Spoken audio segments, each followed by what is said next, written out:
नमस्कार, मी शर्वरीची आई. आज तुम्हाला आपल्या विदर्भातली तुरीचे दाणे, तुरीचे सोले, आपण जे काय बोलतो त्याची हिरव्या वाटणाची आमटी करून दाखवणार. आपल्या विदर्भामध्ये हिवाळ्यात ही जरा जास्त प्रमाणात हिरवे दाणे असल्यामुळे घरोघरी बनवली जाते. तर बघूया आजची रेसिपी. सगळ्यात आधी आपण हे दाणे कढईत टाकून जरा याला शेकून घेणार. थोडं त्याचं पाणी पण वाटतं आणि दाण्यांना एक शेकल्यामुळे खमंगपणा जो वेगळा येतो ना, त्याच्यामुळे भाजीची रंगत ते वेगळी येते. थोडं पाणी सुटलं ना की मग थोडं तेल टाकायचं, एखाद चम्मच, आणि चांगले दाणे खरपूस होऊ द्यायचे. हे दाणे आता जरा कोरडे झालेले, त्यामुळे तेल टाकले तरी ते तडतडणार नाही, म्हणून जरासं तेल घालायचं आणि पुन्हा त्याला एक 5 मिनटं चांगली भाजून घ्यायची. आता ही दाणे बऱ्यापैकी झालेली आहे, जशी आपल्याला हवी. याला आपण एका साईडला काढून घेऊया, कारण या कढईत आपल्याला पुन्हा गरम महत्त्वाचे जिन्नस भाजायचे आहे.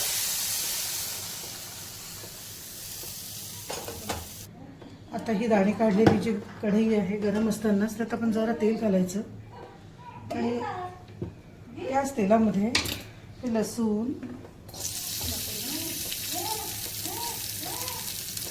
हिरवी मिरची आणि जरा जिरं आणि सोबत आलं. जरा थोडी तिखट हवी म्हणून मिरचीचं प्रमाण मी आपल्या हिशोबाने घेतलं, तुम्ही तुमच्या हिशोबाने घेऊ शकता. विदर्भातले लोक तिखटासाठी प्रसिद्ध आहेत. जरा जिरं घालायचं याचं.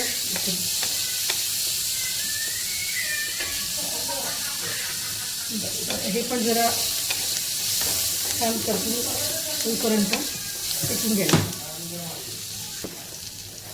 हे लसूण, अद्रक, हिरवी मिरची आणि जिरं बऱ्यापैकी झालं आहे, तर याला पण आपल्याला साईडला थंड व्हायला काढून घ्यायचं. तोपर्यंत मी गॅस बंद करते. आपण लसूण, मिरची, आलं आणि जिरं हे जे भाजून घेतलेलं होतं, त्यात आपण हा हिरवा कोथिंबीर घालणार आणि याला वाटण करून घेणार. खूप बारीक असं करायचं नाही, ओघडधोबड वाटण करायचं, त्यामुळे ही चव जास्त छान येते. आपलं हे वाटण तयार झालं आहे. आपण हे खूप बारीक केलेलं नाही आहे, असं जरा कोर्सलीच त्याला ग्राइंड करायचं. याची प्युरी आणि हे दाणे आपण जे सोले भाजून घेतलेले, याला पण आपण कोर्सलीच ग्राइंड करणार, एकदम बारीक पेस्ट करणार नाही. आपण आता कढई गरम करायला ठेवलेली, यात आपण फोडणीला तेल घालणार. जसं आपल्याला फोडणीला तेल लागतं साधारण तसं. तेल छान गरम झालं आहे, त्यात आपण जरा मोहरी, थोडं जिरं,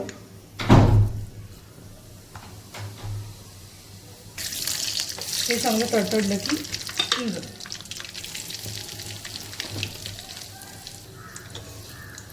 आपली मोहरी खूप छान तडतडते आहे.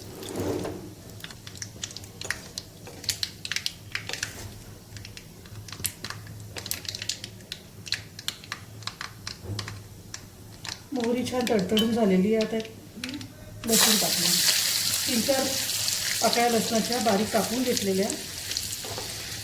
लसणामुळे ह्या फोडणीला एक वेगळाच असा वास येतो. फोडणीत लसूण घातलेलं असले की, जेव्हा की आपण यातही लसूण, हिरवी मिरची, आलं आणि कोथिंबीर ह्याचं खडबडीत वाटण केलेलं आहे, हे पुण्यात घालणार. आता हे वाटण यात घालणार.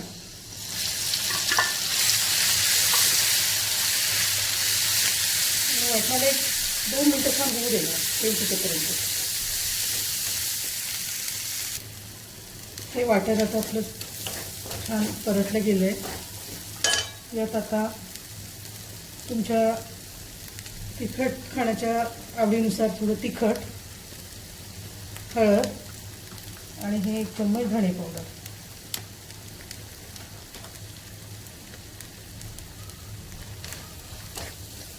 आपण हिरव्या मिरच्या वापरल्या असल्यामुळे आणि हे हिरवं वाटण आहे त्यामुळे आपल्याला रंग हिरवा हवा आहे. मिरची आपण जरा जास्त वापरलेली त्यामुळे आपण काही जास्त तिखट वापरणार नाही. हे सगळं झालं की यात आपण जे 3 टमाटर घेतले त्याचं पेस्ट ते पण घालणार.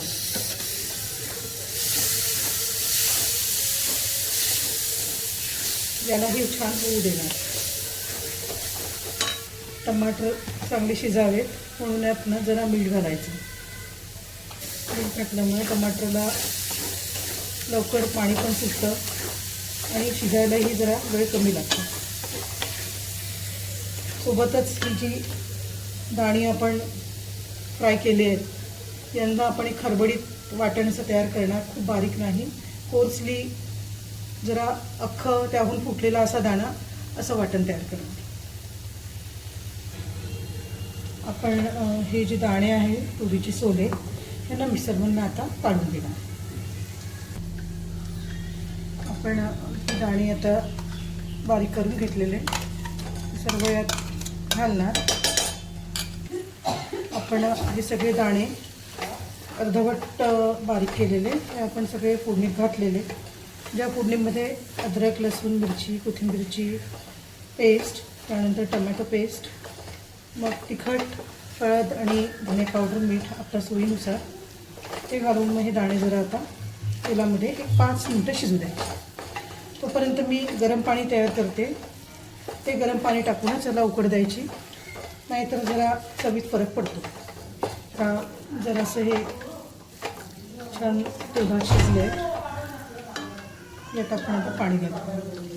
आपल्याला जेवढं घट्ट, कारण हे पाणी पुन्हा पिणार खूप पाणी घालायला लागेल, पण दाणे शिजायला पण जरा पाण्याची गरज असते आणि मग आपल्याला हवी तशी ग्रेव्ही तर त्या हिशोबाने पाणी सोडायचं आणि याला छान एक 10 मिनटंपर्यंत शिजू द्यायचं. 10 मिनटानंतर दाणे शिजतात, थोडंसं तवंगवरती येतो, कट आला की जरा मीठ सोडायचं आणि कोथिंबीर घालून बंद करायचं. तर मी आता याला सगळं छान मिक्स करून घेणार.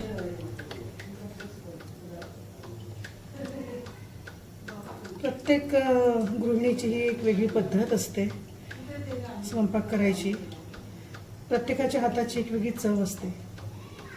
ही आमटी माझ्या मुलीने पण केलेली, आज मी करते आहे. तिच्या चवीचं आणि माझ्या चवीतलं अंतर हे वेगळं, त्यामुळे हाताची चव ही विशेष.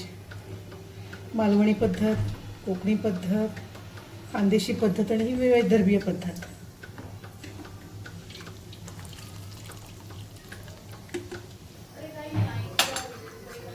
आता एक 10 मिनटं झालेले, आपली आमटी पूर्णपणे शिजलेली आहे.